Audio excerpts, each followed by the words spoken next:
ये supreme court का सुझाव था, जिस सुझाव को माननीय नरेंद्र मोदी जी के नेतृत्व में भारत सरकार ने कैबिनेट की बैठक करके स्पष्ट रूप से फैसला ले लिया कि बाबा भीमराव अंबेडकर के द्वारा जो संविधान में एससी एसटी को जो भी अधिकार और सुविधाएं दी गई है उस पर कोई समझौता एनडीए गवर्नमेंट नहीं करेगी और उनके अधिकार का हनन नहीं होगा।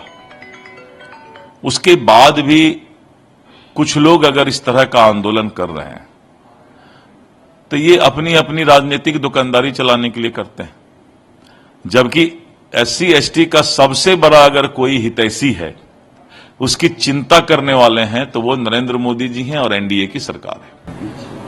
आज राज्यसभा भेजा जा रहा है 2 लोगों को आप लोगों की पार्टी के द्वारा, एक खुद उपेंद्र कुशवाहा है, दूसरा मनन मिश्रा है, क्या कहना? नहीं, हमारे यहां से एक तो माननीय श्री उपेंद्र कुशवाहा जी का पहले ही आप लोगों को भी मालूम था, और दूसरा उम्मीदवार मनन कुमार मिश्र जो सुप्रीम कोर्ट के एडवोकेट हैं, जाने माने अधिवक्ता हैं देश के, और बहुत दिनों तक बार काउंसिल के अध्यक्ष भी रहे। तो ऐसे विद्वान आदमी को राज्यसभा भेजने का काम भारतीय जनता पार्टी कर रही है। कितनी मजबूती होगी? एकदम मनन कुमार मिश्र का मौजूद रहना ही मजबूती है।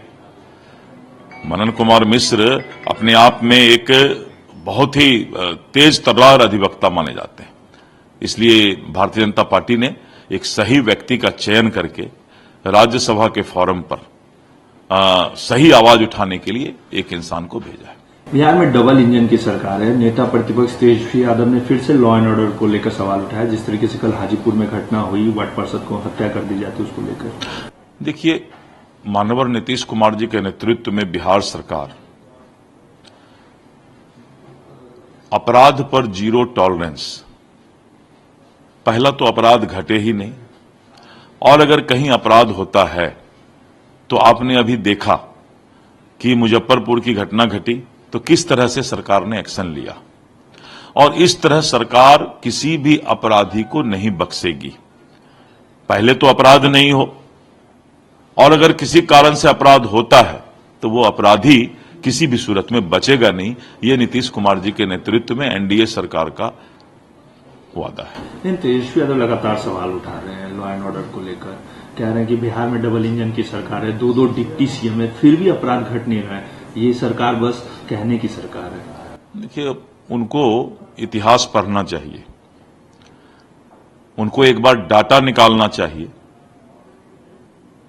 कि जब उनके पिताजी के आदरणीय श्री लालू प्रसाद जी का जब शासन था, उस समय बिहार का क्या माहौल था। क्या 6 बजे शाम के बाद घर की मां बहनें बाहर निकल सकती थी? क्या 7 बजे शाम के बाद पूरे बिहार में कोई भी व्यापारी अपना व्यापार कर सकता था? क्या? तो शर्म आनी चाहिए ऐसे नेताओं को जो दूसरे पर उंगली उठाते हैं। माननीय नीतीश कुमार जी के नेतृत्व में अपराध पर जीरो टॉलरेंस, अपराधी बचेगा नहीं, ये हमारा वादा है। कोलकाता के आरजीकर मेडिकल कॉलेज में महिला के साथ हत्या कर दी जाती है। पोस्टमार्टम में ये आया है कि काफी ब्रूटल तरीके से उन पर मारपीट की गई थी, कई गंभीर चोटें लगाई गई, चोटें थी उनके शरीर पे। देखिए, जो माननीय उच्चतम न्यायालय ने भी कल संज्ञान लेकर सुनवाई शुरू की है, और जिस तरह के अब रिपोर्ट प्राप्त हो रहे हैं, इससे तो यही लगता है कि इससे बड़ा पृथ्वी पर कोई विभत्स घटना नहीं हो सकता है।